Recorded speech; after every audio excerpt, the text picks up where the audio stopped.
تسا نبی دی ناموس نال غداریاں کر کے پیسے لڑ دے ہو قوماں کولو، تمہیں پتہ ہی نہیں ہے حضور کی عزت کا مسئلہ کیا ہے. تو رب سب سے بڑا غیور ہے. حضور نے فرمایا سب تو بڑا غیرت مند رب ہے. جناب یوسف علیہ السلام دے بھائیاں نے جناب یوسف علیہ السلام نو کھوہ وچ سٹیا نا تے قافلہ آ گیا، انہیں ڈول پایا تے جناب یوسف ڈول پکڑ کے تے کنویں دے باہر آ گئے. قالوا یا بشرا ھذا غلام، وہ کہنے لگے وہ کتنی خوشخبری والی بات ہے، یہ وچوں بچہ خوبصورت نکل آیا. بھائی پھر نسدے آئے، انہیں کہا تھا ساڑھا بھجیا ہوا غلام ہے. انہیں کہا ان کی پروگرام ہے، انہیں کہا وشروا بثمن بخس دراہم معدودہ وکانوا فیہ من الزاہدین. انہیں کہا سی یہ غلام بیچنا ہے، نسن دی بڑی بھیڑی عادت ہے، چند کھوٹے درہم ہی دے دیو اسی یہ غلام بیچنا ہے. جناب یوسف دی قیمت لگی بازار مصر وچ. اے علماء کم از کم 6 مہینے جمعہ پڑھا سکتے ہیں سورہ یوسف دے ہوتے، تسی کیوں نہ پڑھان دے جمعے؟ سورہ یوسف پڑھ کے دسو قوم نو کہ جناب یوسف دی صرف قیمت پئی ہے بازار وچ. رب 7 سال قات لے آیا مصر وچ، 7 سال قات سالی آ گئی. دودھ پیندا بچہ بھی جدو جناب یوسف دے پیراں وچ وکیا نہیں سی نا، دودھ پیندا بچہ بھی جدو ماں پیو ویچ کے نہیں سننا گئے، اس وقت تا رب قات نہیں ہٹایا. رب اپنے نبیوں دی عزت دے بارے اتنا غیور ہے، وہ تو جناب یوسف ہے اور امام الانبیاء کی بات تو ہے ہی نرالی. اسے زندگی نو کچھ نہیں کرنا، اسے زندگی نو. حضرت خبیب بن عدی دی قبر ہے جی کدھر نشان؟ حضرت خبیب بن عدی صحابی رسول دی قبر دا نشان ہے. مشرکین مکہ نے آپ نو سولیوں تے بدھیا، پہلے سولیوں تے بن کے نا پھر انہاں پورے عرب نو بلایا. انہاں کیا امام الانبیاء دے غلامہ نے جدہ جدہ بندہ ماریا، جنہوں نقصان پہنچایا. ایک غلام قابو آ گیا خبیب بن عدی، اسی نو بند دیتا ہے سولیوں تے. آؤ تے تلواراں تے نیزے لے آؤ تے چھرے لے آؤ تے چاقو لے آؤ تے تیر لے آؤ، ایک بندے کوڑو تسی بدلہ لو. تسی سوچ سکتے ہو ایک بندے کوڑو کتنا بدلہ انہاں لے ہونا. سب تو زیادہ ظلم خبیب بن عدی نال ہویا. انہاں کینچیاں نال آ کے آپ دا ایک ایک جسم کٹیا اور آپ نے پھر تختہ دار ہوتے ترانہ پڑھیا. مکہ تو حضور بہت بعد اچ فتح ہویا نا جی. آپ نے جتھے مقام تنعیم ہے نا مسجد عائشہ، اس مقام ہوتے آپ نے تختہ دار جدو آپ دا جسم کٹ رہے سن نا اور دوروں ہٹ کے نشانہ بن رہے سن. لو تو نہیں سی نا، خبیب بن عدی دا جسم تا انسان آڑا ہی سی نا. دوروں ہٹ کے انہاں دے نشانہ باز، دوروں ہٹ کے آپ تے تلوارہ نال آپ تے چھوڑے لا رہے سن. ایک ایک جسم نے ایک چھوڑے جو لکڑی دے چھوڑے لاندین انج لا رہے سن تے آپ انجے تختہ دار ہوتے بدے ہوئے سن. تے آپ نے انہوں نے ویکھ کے فرمایا تم کیا سمجھتے ہو کہ میں نے جن کا کلمہ پڑھا ہے میں بے وفائی کر جاؤں گا؟ آپ نے تختہ دار ہوتے پھر ترانہ پڑھیا اور ترانہ تا محفوظ رہ گیا کہ حضرت سعید بن عامر الجمحی بعد جدو مسلمان ہوئے تے حمص دے گورنر بنے تے فاروق اعظم کو شکایت آئیاں بھئی گورنر نو مرگی دی بیماری ہے. 4 شکایتان اے علماء بیان کرو، اور کیوں نہ بیان کر دے تسی سیاست؟ انہوں نے کہا رسول اللہ 10 سال خود سیاست کی تھی، ممبر تے بھی حضور ہی بیٹھے، تختوں تے بھی حضور ہی بیٹھے، عدالتہ بھی رسول اللہ دیا سن، بازارہ بھی حضور دا دین سی، کیوں نہیں تسی بیان کر دے؟ تو انہوں کمیٹیاں کہہ دیاں مولوی صاحب تسی سیاست دان ہو گئے ہو. انہوں نے کہا جس نبی دا میں کلمہ پڑھیا اور نبی نے سیاست کی تھی.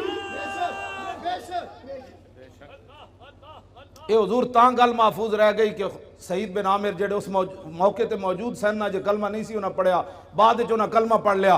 انہاں پھر صحابہ نو دسیا سی کہ انہاں نال تے آپ نو جدو حضرت عمر کو 4 شکایتاں آئیاں نا بھئی انہوں مرگی دی بیماری، حضرت عمر نے حمص سے جو طلب کیتا.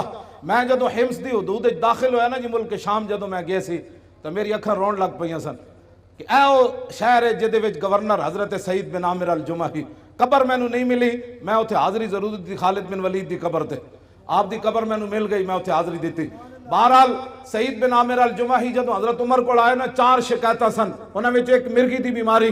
آپ نے فرمایا تو انہوں مرگی دی بیماری روزانہ ڈھے پاندے ہو، بے ہوش ہو جاندے ہو؟ آپ نے عرض کی تھی نہیں. انہوں نے کہا پھر بے ہوش کیوں ہوندے ہو؟ فرمایا جدو جسم کٹیا جا رہے سی نا سولی تے بن کے اس ویلے میں موجود سی تے میں جدو تصور کرنا میں بے ہوش ہو جانا. اتنا بڑا ظلم ہویا سی حضرت خبیب بن عدی نال. خبیب بن عدی نے تختہ دار ہوتے ترانہ پڑھیا، سنا دے ماں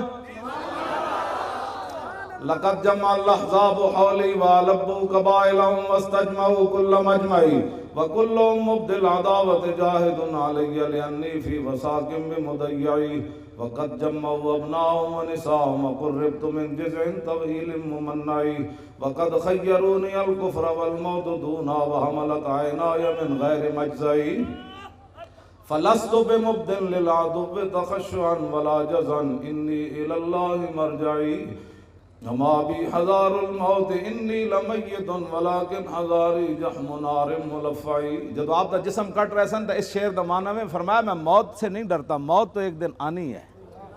وما بی حذار الموت انی لمیت، فرمایا موت میرا کچھ نہیں بگاڑ سکتی، آج نہیں تو کل تو اس نے آنا ہی تھا. ولکن حذاری جحم نار ملفعی، میں تے اس جہنم دی اگ دے شعلے کو ڈرنا جڑا پورا لپیٹ چ لے لوے گی. ہاں فرمایا موت سے میں نہیں ڈرتا، میں تو اس آگ سے ڈرتا ہوں کہ حضور سے بے وفائی ہو گئی تو پھر کیا ہوگا. فضل العرش صبرنی علی ما یراد بی فقد بدعوا لحمی وقد یاس مطمعی. فرمایا انہوں نے تو میرا جسم بھی کاٹ دیا اور میرے زندہ رہنے کی امید بھی مک گئی. ظاہر جسم جب کاٹا جا رہا تھا تو پھر آخر میں چہرے کو انہوں نے تلواریں ماری نا، پھر آخر میں ناک کان انہوں نے کاٹے، آنکھوں کے اندر پھر برچھے تو آخر میں ڈالے نا. انہوں نے کہا کہ انہوں نے تو میرا جسم کاٹ دیا، اب زندہ رہنے کی امید بھی ختم ہو گئی. آگے الاللہ اشکو غربتی ثم قربتی وما ارصد الاحزاب لی عند مسرعی. اب میری غریب الوطنی اور میرے اوپر جو ظلم ہو رہا ہے میں اس کی شکایت اپنے رب کی بارگاہ میں کر رہا ہوں. کیوں جی؟ آخر تو پھر کی فرمایا جدوں نہ جسم اپنوں ایتھے مارن لگ دے تو پھر زبان کٹنے دے قریب آئے نا، جدوں آپ دی زبان پھر انہیں کٹنے انج کا بار کٹ کے زبان کٹن لگے، اس ویلے پھر آپ نے فرمایا فَلَسْتُ بَالِي حِينَ أُقْتَلُ مُسْلِمًا عَلَىٰ أَيِّ جَنبٍ كَانَ لِلَّهِ مَصْرَعِي وَذَلِكَ فِي ذَاتِ الْإِلَٰهِ وَإِن يَشَاء يُبَارِكْ عَلَىٰ أَوْصَالِ شِلْوٍ مُمَزَّعِ. فرمایا میری زبان کاٹنے کے بعد اب یہ خاموش ہو جائے گی. فرمایا سن لو، مجھے تمہاری اب زبان کاٹنے کے قریب آ گئے، مجھے اس بات کی کوئی پرواہ نہیں تم میری زبان کاٹنے لگے ہو، اس لیے کہ میں دنیا سے محمد عربی کا غلام بن کے جا رہا. ہاں جی توجہ جی. فرمایا یہ سب کچھ میں اللہ رسول کے لیے برداشت کر رہا ہوں. وَذَلِكَ فِي ذَاتِ الْإِلَٰهِ وَإِن يَشَاء يُبَارِكْ عَلَىٰ أَوْصَالِ شِلْوٍ مُمَزَّعِ. فرمایا میرا جسم کاٹ کر تم تاڑیاں مار رہے ہو کہ ہم نے حضور کے غلام سے بدلہ لے لیا.